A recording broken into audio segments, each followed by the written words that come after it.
Estate PGD का जो exam हुआ है 30 जुलाई 2025 को, जो इवनिंग शिफ्ट में हुआ है कॉमर्स का, तो उसका आज हम डिटेल एनालिसिस करेंगे। सभी प्रोविजनल आंसर की मैंने डाली है इसके अंदर, जितने भी क्वेश्चन उनके सभी के आंसर्स डाले हैं। आई होप आप सभी मैच करेंगे और फिर बताएंगे कैसा कितने क्वेश्चंस आपके सही हुए हैं। So hi everyone, this is Priyanka Bishnoi and welcome you all to my YouTube channel.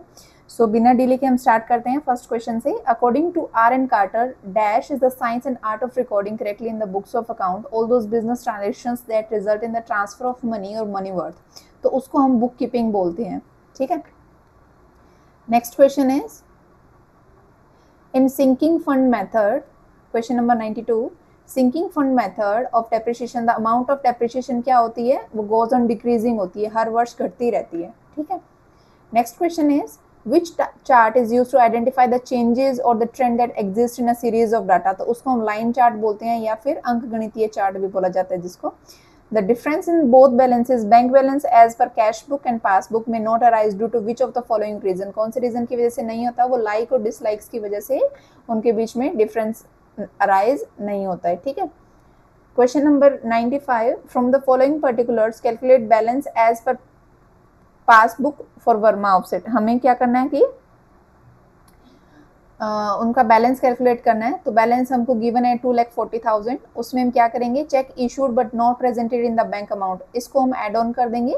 Check deposited in bank but not yet cleared amount, तो इसको हम क्या करेंगे, जो क्लियर नहीं है उसको माइनस कर देंगे, बैंक चार्जेस को माइनस कर देंगे और इंटरेस्ट जो क्रेडिटेड हुआ है उसको ऐड ऑन कर देंगे। तो हमारा आंसर निकलेगा 2,86,950 rupees.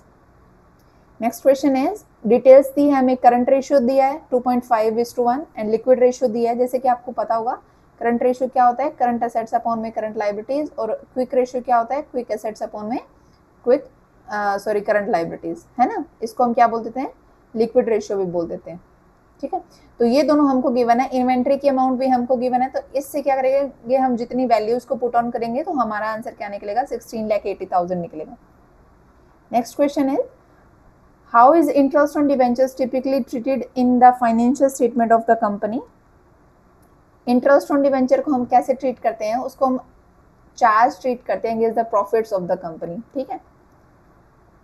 Next question is which of the following is not exempted from GST. GST से कौन सा एग्जेम्प्टेड नहीं है, तो जीएसटी से जो इंटर स्टेट सेल है, जिसको हम जैसे कि आईजीएसटी डिस्ट्रिक्ट के ऊपर लगता है, तो वो एग्जेम्प्टेड नहीं है, अंतरराज्यीय बिक्री, ठीक है। Next question is Accounting for retirement benefits in the financial statement of employers comes under which Indian accounting standard? तो वो accounting standard 15 के अंदर आता है, ठीक है।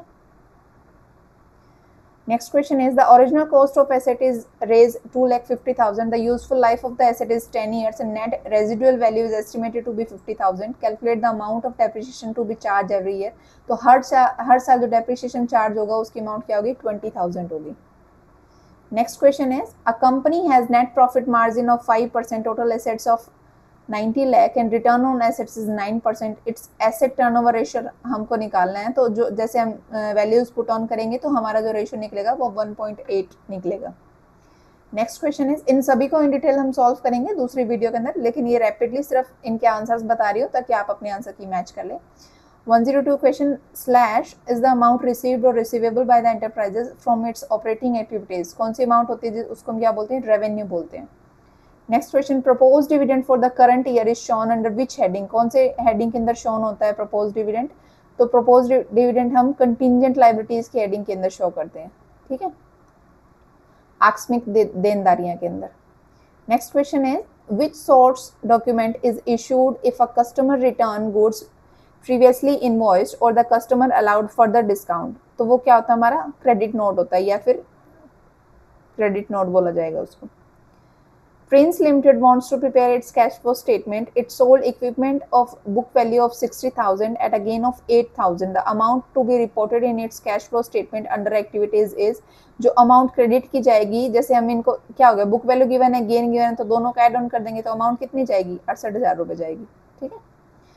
रामा लिमिटेड ने क्या किया, 40 शेयर्स को फॉरफीचर कर दिया है, ठीक है, 10 ईच, 7 कॉल्ड कर लिए शेयर होल्डर्स के लिए, उन्होंने 5 रुपीज़ पेमेंट करी है।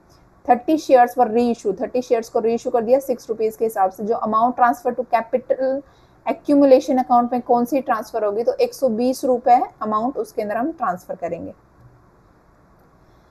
Which of the following is not correct for provisions created for own liability or expense pertaining to current accounting period, the amount of which is not certain, reduce करते taxable profits को, made for strengthening the financial position of business, some are also mandatory under law. तो ये तीनों तो provisions है, लेकिन sorry ये तीनों तो प्रोविजंस हैं, लेकिन ये वाला जो है ना कि ये फाइनेंशियल पोजीशन के लिए किया जाता है, ये इसका प्रोविजन नहीं है.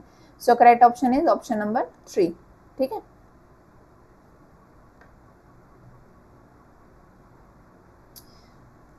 Next question, reserve capital is a part of which capital in the event of winding up of a company. तो रिजर्व कैपिटल किसका पार्ट होता है? ऑथोराइज्ड कैपिटल का पार्ट होता है, अधिकृत पूंजी का पार्ट होता है रिजर्व कैपिटल.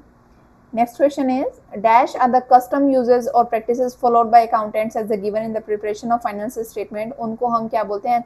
लेखांकन प्रथाएं या फिर accounting conventions बोला जाता है. ठीक है. A dash gross profit ratio achieved by an organization compared to that of industry's average indicates the organization's successful attempt to produce at relatively lower cost. तो कब होगा? अगर उसका क्या होगा? ग्रोस प्रॉफिट रेशियो हाई होगा. ठीक है. Which among the following is called the principal book of accounts? Principal of book of accounts किसको बोलते हैं? हम लेजर को बोलते हैं.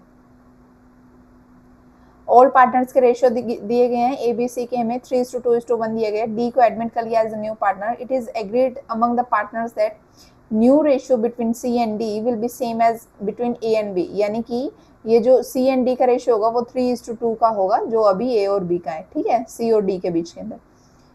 Relatively ratio of ABC will remain change. बाकी जो रेशियो, इन तीनों का रेशियो तो 3:A और B और C का क्या होगा? 3:2:1 ही रहेगा. लेकिन जो C और D का है वो 3:2 का रेशियो होगा. ठीक है. तो न्यू रेशियो क्या होगा हमारा? इसको जैसे हम कैलकुलेट करेंगे तो हमारा न्यू रेशियो क्या निकल के आएगा? 9:6:3:2. Next question is, in case of dishonour of cheque, discount received, discount allowed and cancellation of discount received और discount allowed are recorded through. हम ये जनरल प्रॉपर के थ्रू करते हैं या फिर मुख्य जनरल के थ्रू हम इस चीज को रिकॉर्ड करते हैं. Next question, which among the following accurately describe the role of MOA. MOA accurately कहाँ पे रोल डिस्क्राइब कर रहा है? तो ये एक्ट करता है as a charter of the company, defining its relationship with the world and scope of its activities. बाकी सारी एक्टिविटीज, बाकी सारे ऑप्शंस क्या बताते हैं? AOA के बारे में बताते हैं. तो करेक्ट ऑप्शन क्या होगा? Option number 2. It acts as a charter of the company. ठीक है. नेक्स्ट क्वेश्चन, ABC पार्टनर्स, फिर से प्रॉफिट शेयरिंग का दे दिया. 7:5:4 के पार्टनर्स है. C क्या हो जाती है? डेथ हो जाती है 30 जून 2022 को. प्रॉफिट्स जो है अकाउंटिंग ईयर के लिए 21-22 के लिए 24,000 थे. तो हमें ये क्या बताना है कि प्रॉफिट्स बताने हैं 1 अप्रैल से 1 April 2022 to 30 June 2022 will be credit to C के अकाउंट के अंदर. तो इसके अंदर से 24,000 के अंदर से हम क्या करेंगे? C का शेयर भी निकालेंगे और फिर उसको मंथ से भी उसको क्या कर देंगे? मल्टीप्लाई कर देंगे, जितने उसका मंथ का पीरियड है. तो उसके हिसाब से उसका आंसर क्या आएगा? 1,500 रुपीज आएगा. ठीक है. Next question is, which of the following is not an objective ratio analysis का ऑब्जेक्टिव कौन सा नहीं है? तो इफेक्टिव डायरेक्शन एक रेशियो एनालिसिस का कोई भी ऑब्जेक्टिव नहीं है.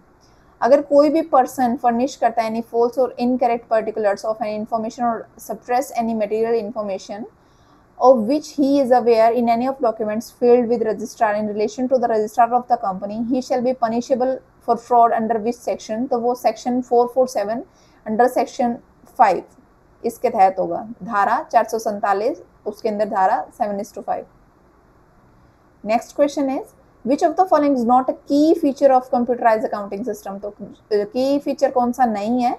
तो एलिमिनेट करना need for internal control mechanism, ये इसका की फीचर नहीं है. ठीक है. Internal accounting standard 29 is laid down for. 29 हमें किसके बारे में बताता है? ये हमें बताता है कि financial reporting in hyper inflationary economics. ठीक है, ये हमें अकाउंटिंग स्टैंडर्ड 29 बताता है. Which ratio indicates proportion of owners fund to total fund invested in the business. तो ये होता है हमारा इक्विटी रेशियो, जिसमें हम जो ओनर्स होते हैं उनका टोटल फंड से क्या करते हैं? हम रेशियो निकालते हैं. तो वो इक्विटी रेशियो होता है. Which of the following statement is false. False बतानी है regarding partnership. Not limited to a specific venture या फिर limited to a specific venture. हाँ जी, फॉल्स क्या है कि लिमिटेड स्पेसिफिक वेंचर के लिए, जी नहीं, हम उसको आगे भी कर सकते हैं। सो करेक्ट ऑप्शन क्या होगा कि यह एक विशिष्ट उद्यम तक सीमित है, या फिर it is limited to a specific venture, ये इसका पार्ट नहीं है। Next question is which one of the following is not a single use plan. Single use plan कौन सा नहीं होता, पॉलिसी कोई सिंगल यूज प्लान नहीं होती है, ये हमारी चलती रहती है। 123 the pricing strategy in which the company charges the same price plus freight to all customers regardless of their location। तो जहाँ पर लोकेशन की अगर हम बात कर रहे हैं और उसकी बात करें कि सेम प्राइस है, तो यूनिफॉर्म डिलीवरिंग प्राइसिंग का हम यहाँ पर यूज करते हैं। Under companies act 2013 which section the central government empowered to direct a company at any point of time to rectify its name by if by advertence it has been registered with name which is identical to or through nearby resembles the name of an existing company whether registered under this act or the previous company law। तो वो section 16 है company act का, जिसके अंदर ये सारी बातें करी गई है। नेक्स्ट क्वेश्चन है market coverage strategy in which a firm goes after a larger share of one और few segment is known as, उसको हम क्या बोलते हैं, निश मार्केटिंग बोलते हैं, या फिर आला विपणन बोला जाता है। A sender manipulation of information so that it will be seen more favorable by the receiver is known as, उसको हम क्या बोलते हैं, फिल्टरिंग बोलते हैं। ठीक है, बात को घुमा फिरा हेरा फेरी करके कोई भी बात चीज को बताना। ठीक है, next question as per expectancy theory, ये लास्ट ईयर भी ये क्वेश्चन आया था। The probability perceived by the individual that exerting a given amount of effort will lead to performance is called, उसको हम effort performance relationship बोलते हैं, प्रयास प्रदर्शन संबंध बोला जाता है। An entrepreneur who likes innovation and enjoy working on something new or creative is known as, जो creative कुछ काम करना चाहता है उसको idealist बोला जाता है। ठीक है, a runner-up firm that is fighting hard to increase its market share in an industry is called, उसको market challenger बोलते हैं। ठीक है, जो लड़ाई कर रहा हो अपने लिए। विच of the following is not an internal recruiting resource, कौन सा इंटरनल रिक्रूटिंग रिसोर्स नहीं है, तो एग्जीक्यूटिव रिसर्च फर्म जो है ना वो इंटरनल नहीं है, कार्यकारी खोज फर्म जो होती है वो नहीं है।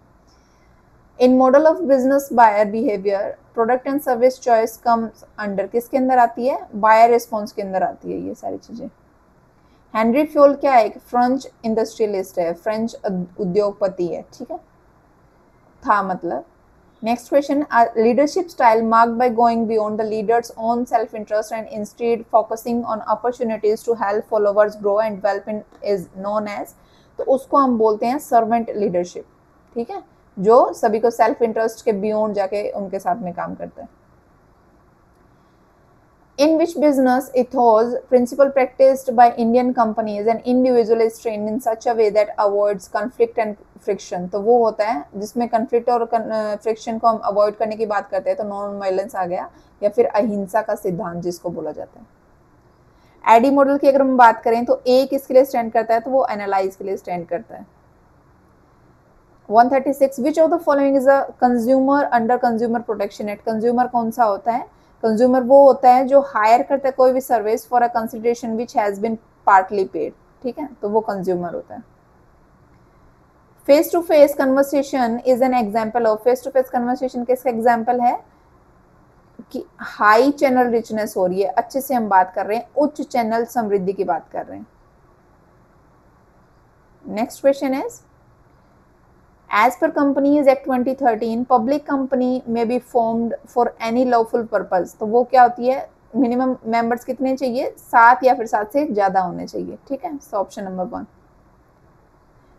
सेट के हिसाब से क्वेश्चंस होंगे, आपके क्वेश्चंस ऊपर नीचे हो सकते हैं या फिर ऑप्शंस ऊपर नीचे हो सकते हैं।